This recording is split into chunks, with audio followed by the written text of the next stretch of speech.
l'avez promis au dernier épisode, aujourd'hui, on joue. Et pour vous faire vivre une expérience ludique, on a choisi de suivre des festivaliers qui ont fait du flip leur terrain de jeu favori au début des vacances d'été.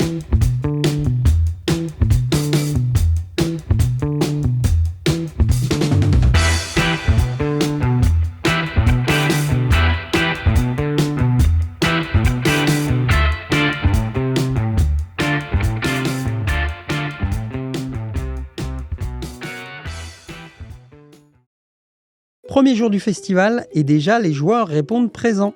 De notre côté, on a rendez-vous avec Mathieu, Alicia et Maxine à l'accueil du flip. Pendant le festival, la place du drapeau devient le village des jeux de société. Véritable poumon de l'événement, animateurs flip et éditeurs y proposent un large panel de jeux de société, des plus classiques aux plus insolites, édités par des grandes ou petites maisons. On y retrouve aussi les animations podium, des tentes de jeux thématiques et la boutique officielle. Mathieu connaît le flip depuis qu'il a l'âge de s'en rappeler. Depuis 15 ans, lui et Alicia prennent leurs vacances pour venir au flip. Présents sur le territoire pendant les 12 jours de l'événement, ils estiment y passer 8 jours complets tous les ans. Dès les premières heures, leur but est clair, remplir le passeport flip en testant des jeux en lice pour les trophées. Un espace dédié permet de tester 20 jeux nommés au concours éditeur.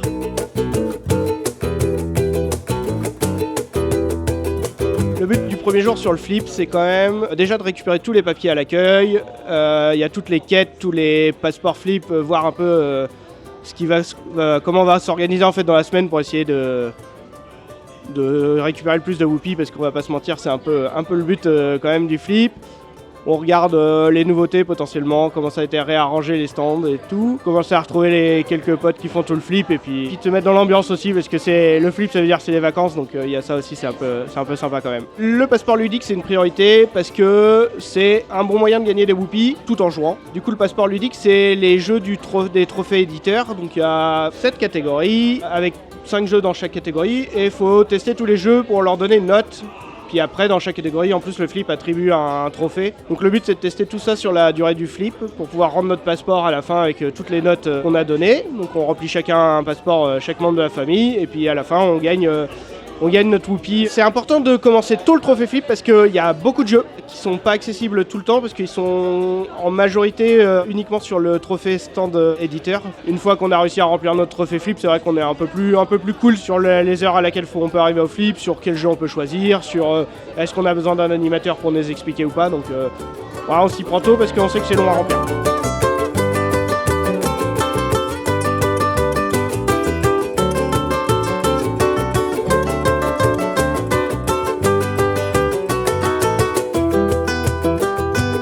Ok, donc là, Opération Noisette, c'est un jeu qui a eu l'As d'or à Cannes en 2025, donc il est beaucoup prisé.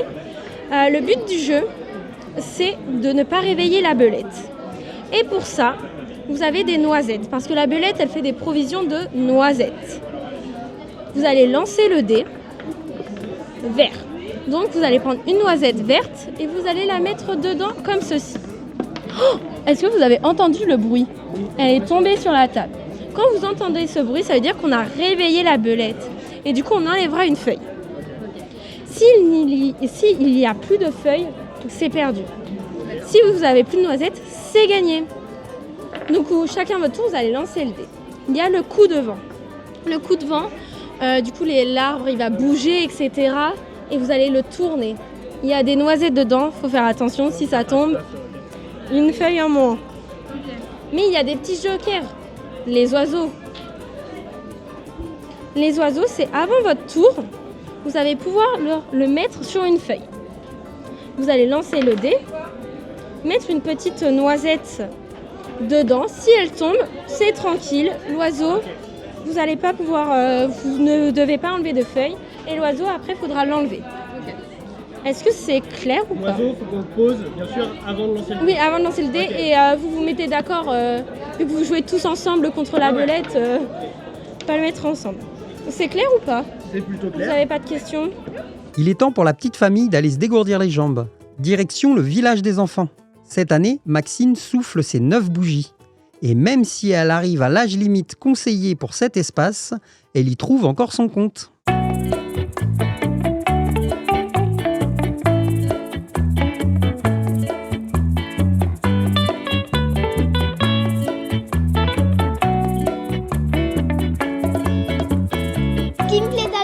Jaffa, c'est les jeux d'eau et les plus. Et on fait les quêtes pour avoir des whoopies. Mon jeu préféré, c'est God Five. Alors le principe du village de la mairie, c'est du coup de rassembler donc tous les enfants d'horizons très différents et donc sur des espaces totalement différents. Donc il va y avoir des espaces plutôt jeux avec des espaces dédiés d'éditeurs, donc de jeux de société, des espaces où les enfants vont pouvoir se faire plaisir d'un point de vue plutôt moteur, on va dire, avec les jeux d'eau, de sable et motricité également. Et il va y avoir des jeux aussi à disposition qu'on va leur prêter en jeu de construction où ils vont pouvoir faire plein de choses avec leurs mains, avec du bricolage un petit peu. Donc voilà, c'est vraiment un espace qui est dédié pour eux et pour faire des jeux qu'ils ne font pas forcément chez eux et qu'ils peuvent faire sur le flip.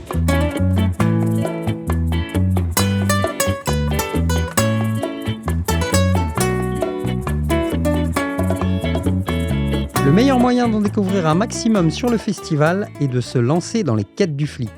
À la clé, des whoopies, mascottes du festival et des flippers, fausse monnaie officielle qui permet de gagner des cadeaux à la vente aux enchères qui a lieu chaque soir. Pour optimiser ses chances de gagner, les défis proposés par les fous du flip sont de bons moyens.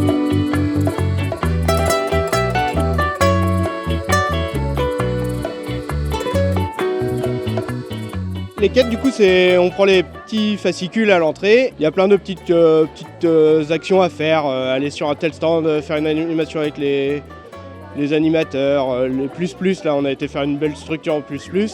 Puis à chaque fois, on va avoir un animateur, il nous file un coup de tampon. Puis quand on a rempli toute une grille, on a des whoopies ou des flippers à gagner, quoi. L'intérêt, c'est de remplir ta quête. Là, c'est quand même plaisant.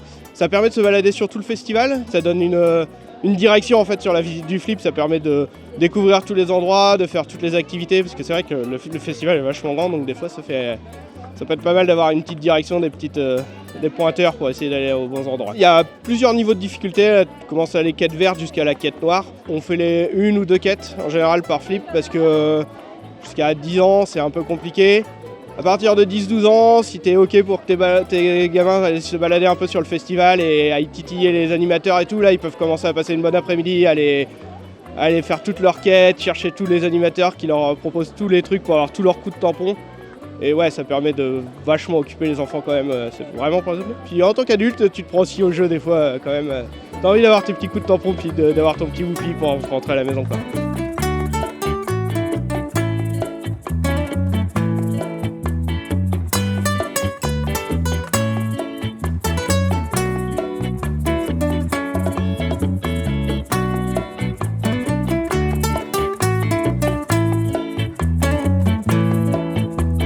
Un fou du flip, c'est un personnage en gros, hein. C'est vraiment, on incarne un personnage qui a plein de choses dans sa besace, hein. Donc voilà, on a énormément de whoopies, de cadeaux, de plein de choses et de défis. On fait des questions, on fait des quiz, on fait plein de choses qui donnent des défis aux gens et on essaie de faire rire le plus possible, de divertir. Donc c'est ça le rôle d'un fou, c'est de divertir partout dans la ville et d'être complètement dingo. On offre des défis, on est rigolo. Et surtout, on a plein de récompenses. Et les gens adorent les whoopies. Et s'il y a bien des gens qui ont des whoopies, c'est les fous. Et parfois, ça peut être hyper facile d'en gagner un. Et parfois, c'est hyper compliqué. Et parfois, voilà, on fait tout ce qui peut être drôle. On le fait. Par exemple, si c'est juste parce que je trouve que quelqu'un a une bonne tête, je peux lui donner un whoopie si j'ai envie. Et par contre, si je donne un défi à quelqu'un qui est super dur, et si j'ai envie, je peux lui donner autre chose. Mais pas un whoopie. Mais c'est bien quand même aussi ce que je lui donne. Mais c'est pas un whoopie.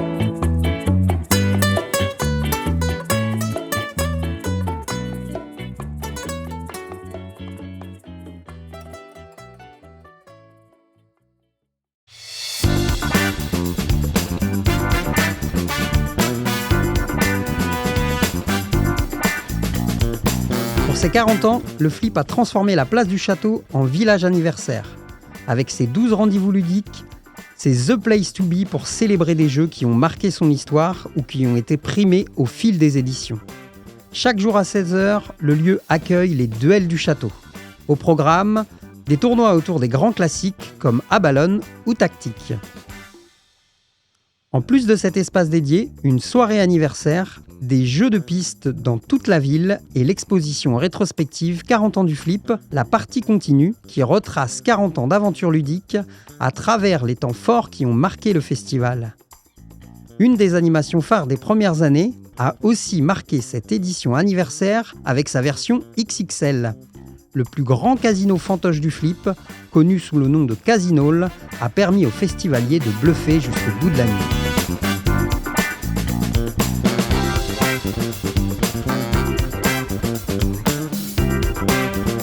Le Casinol, c'est quoi? C'est un endroit où vous pouvez venir dépenser vos flippers, parce que vous avez gagné tout le flip jusqu'à maintenant, ou récupérer des jetons. Ces jetons-là, mes croupiers préférés, que ce soit la roulette, au Shock and Luck, au Blackjack, au Craps, au Stickball, vous allez pouvoir les dépenser et gagner. L'ensemble de nos croupiers, ils sont là pour vous faire gagner de l'argent. Ils sont corruptibles. Ils ont un seul but, c'est vous faire kiffer. Et à la fin de la soirée, on va faire une grosse vente aux enchères. Tous les gens cumulent leurs gains, ils font des groupes et on peut gagner des lots mystères. Pour les 40 ans, on va faire gagner plus de 40 jeux.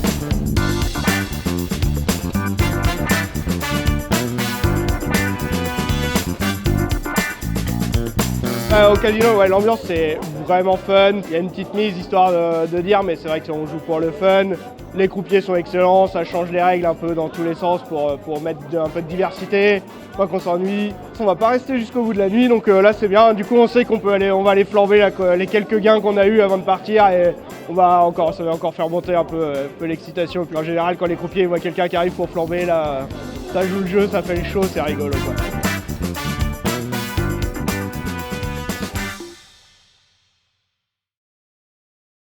La soirée Casinol n'est pas la seule soirée qui permet aux oiseaux de nuit de jouer jusqu'à la levée du jour.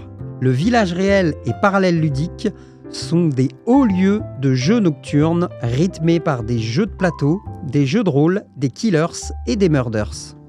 Quand la fatigue se fait sentir, la fine équipe délaisse les rues du centre-ville pour passer des moments conviviaux au camp de base installé dans le jardin des parents de JB. Et même si aucun chapeau de paille et polo rouge n'est visible à l'horizon, les boîtes de jeux continuent de trôner sur les tables. Certains et certaines viennent même de très loin pour partager cette expérience.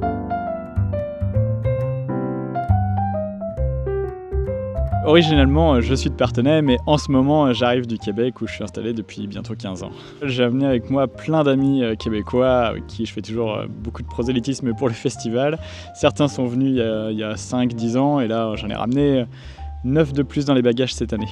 Chaque année, c'est le retour déjà pour voir la famille et les parents et retrouver les amis de longue date. C'est le point de rassemblement de plein d'années d'amitié qui se sont fait commencer à Parthenay puis qui sont poursuivis aux quatre coins de la France.